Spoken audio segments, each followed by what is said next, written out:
আসসালামু আলাইকুম, সবাই কেমন আছেন? আজকে চলে আসলাম একটা নতুন ভিডিওর জন্য। সেটা হচ্ছে স্লাইস করব টেক্সট স্লাইস কিভাবে করব আমরা আজকে সেটা দেখাবো। তো ভিডিও শুরু করার আগে একটা বিরক্তিকর কথা বলি, সেটা হচ্ছে যারা এখনো চ্যানেলটা সাবস্ক্রাইব করেন নাই তারা সাবস্ক্রাইব করুন, আর যারা করেছেন তাদেরকে ধন্যবাদ।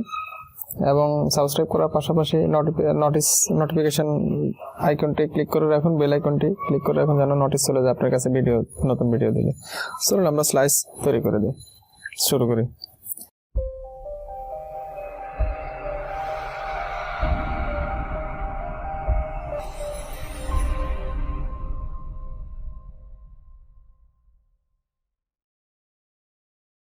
তো প্রথমে সেক্ষেত্রে টেক্সট নেব, টেক্সট যে কোনো একটা টেক্সট লিখবো। টেক্সট লিখে আমরা লেখা শুরু করি। ধরুন এই লেখাটা লিখলাম, লেখার পর একটু বড় করে নিলাম। বড় করার পর আমি টেক্সটটা একটু বোল্ড করে নেবো, বোল্ড আকারে নেবো। বোল্ড আকারে নিতে হলে আমাকে নিতে হবে এই টাইপ প্যানেল নিয়ে আসছি, উইন্ডো টাইপ আছে, এই টাইপ থেকে নিয়ে আসছি ক্যারেক্টার প্যানেল নিয়ে আসছি, অথবা আপনি কন্ট্রোল টি প্রেস করলে টাইপ চলে আসবে। আমরা ইনফ্যাক্ট নিতেছি, টেক্সট নিতেছি, ইনফ্যাক্ট সরি, আগে টেক্সটটাকে ধরতে হবে, ধরে ইনফ্যাক্ট এখানে কয়েকভাবে করা যায় কাজ। তো বিভিন্ন টেকনিক অ্যাপ্লাই করে আপনি এই স্লাইস করতে পারবেন। আমরা যে সিম্পল একটা টেকনিক অ্যাপ্লাই করতেছি, যদি অন্যান্য টেকনিক আপনারা চান তাহলে আমি সেভাবেও দিব। তো এটাকে আমি আগে ক্রিয়েট আউটলাইন করে নিই। ক্রিয়েট আউটলাইন করার জন্য আপনাকে রাইট বাটন ক্লিক করতে হবে। ক্লিক করার পরে ক্রিয়েট আউটলাইনে যে ক্রিয়েট আউটলাইন করতে পারেন, অথবা আপনি টেক্সটটাকে ধরবেন, ধরে শিফট কন্ট্রোল ক্লিক করে ও প্রেস করবেন, তখন ক্রিয়েট আউটলাইন হয়ে গেছে ক্রিয়েট আউটলাইন। অথবা আপনি টাইপে যাবেন, টাইপে গিয়ে ক্রিয়েট আউটলাইন করার পর আপনি টেক্সটটাকে একটু অ্যাঙ্গেল করে নেন। অ্যাঙ্গেল করে নেওয়ার পরে আমরা এখানে একটা দাগ দেব, স্লাইস করার জন্য একটা দাগ দেব।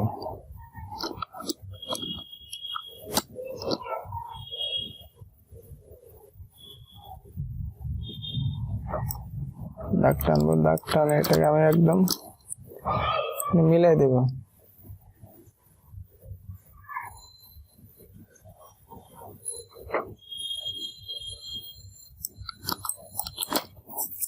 মিলাই দেওয়ার পরে এখানে একটা স্টক দিয়ে দিন।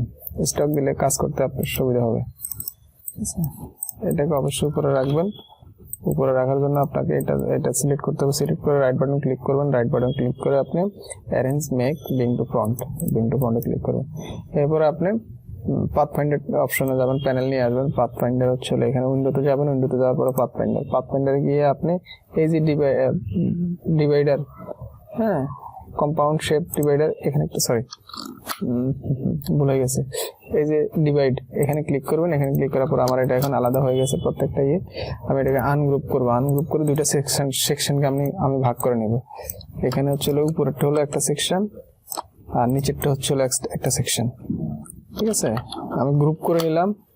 গ্রুপ করে নেওয়ার পরে কি করতেছি দেখেন, গ্রুপ করলাম। গ্রুপ করে একটু করে এভাবে নিয়ে আসলাম।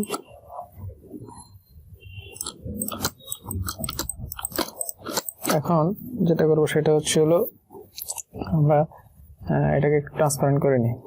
এখানে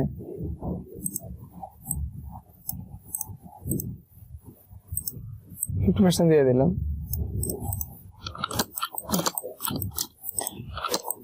এখন আমি এই ম্যাটারটাকে আমি একটা ফিল কালার দিয়ে ফিল আপ করে নিলাম। ফিল কালার দিলাম। রেক্ট্যাঙ্গুলার টুল নেওয়ার পরে একটা সলিড একটা কালার দিলাম। সলিড কালারটা আমি ব্যাকগ্রাউন্ডে দেবো। সলিড কালারটা দিচ্ছি লাল। রেড কালার দেবো। রেড কালার দিয়ে এটাকে লক করে রাখলাম। লক করার পরে এখন আমরা দুটাকে সাদা করে ফেলি। সাদা করার সুবিধা আগে কালো রাখছে, আমার ব্যাকগ্রাউন্ড কালো ছিল, এই জন্য এখানে যেটা আছে এটা ডিলিট করে দিই।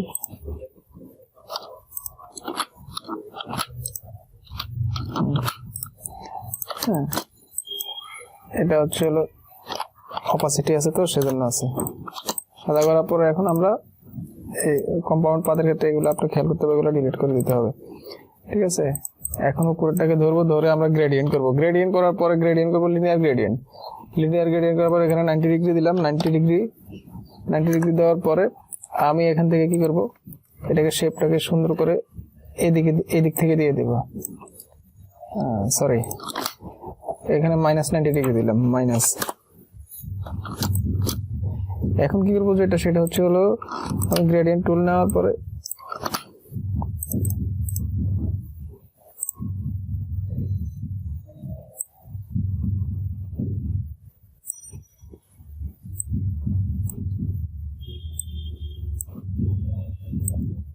প্রত্যেকটা একটু ধরে ধরে দেবেন, অথবা অন্য আরেকটা টেকনিক আছে, সেই টেকনিকটা অ্যাপ্লাই করলে আপনাকে এবার প্রত্যেকটাকে দিতে হতো না, সেটা একটা ধরে দিলে একটা করলে হয়ে যেত, যে কোনো একটা।